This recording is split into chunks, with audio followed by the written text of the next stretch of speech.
Naona anaendelea kukata atoe manifesto yake. Taratibu pale, pole pole, pole pole kama muungwana, ndio aweze kuendeleza Kaiti yetu mbele.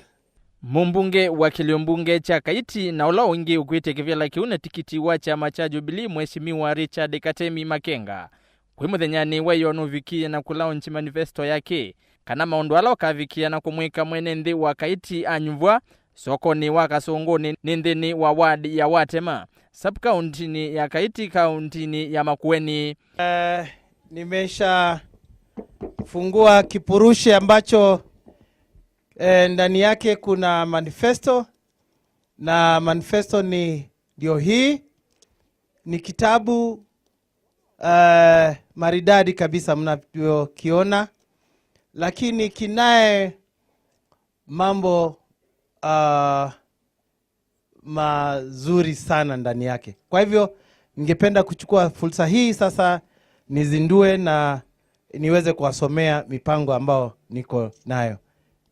Bwana Makenga aineena nukulilye akuni makula mavikiie na kuliana na Ndongoi ila siutwa siasa ya makana party politics. Inde mavikiie na kunyuva Ndongoi ila itonya kuete maendeleo. Ethape mundu yu wa mutu akanani no mumolota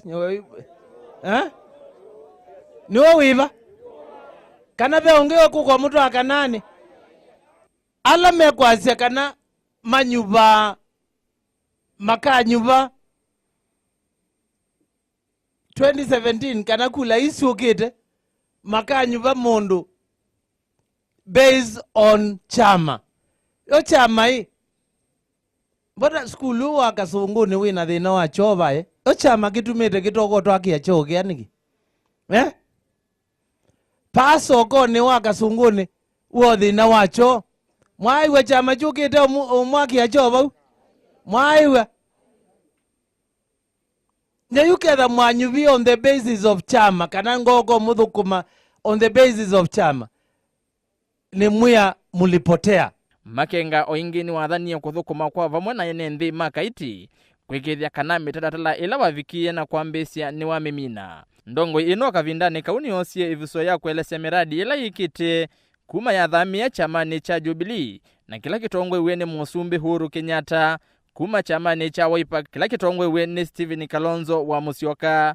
I am proud of the work that we together have been able to achieve.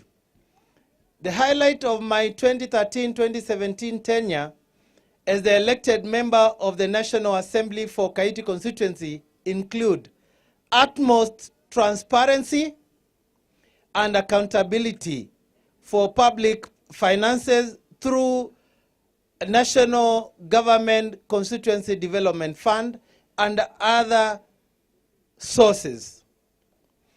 Ensuring professionalism and good workmanship by contractors, youth and women economic empowerment through enhanced access to Uwezo Fund, mentorship and training, development of infrastructure, road infrastructure through KERA, enhanced water harvesting, and massive investment in education sector. Mheshimiwa Makenga nukulilye akuni makula makamu Nyuvai engenthini wa usakuani munene wa mwiwa nyanya matosisi ya chama indi masisi miradi ila wikite. Vote for your leadership with integrity and accountability for the real change. Vote for Honorable Richard Katemi Makenga, MP Kaiti. Kuma sokoni wa Kasunguni ni sub-Kaundini ya Kaiti Kauntini ya Makueni nita wa Erastus Kithuku wa Nzomo.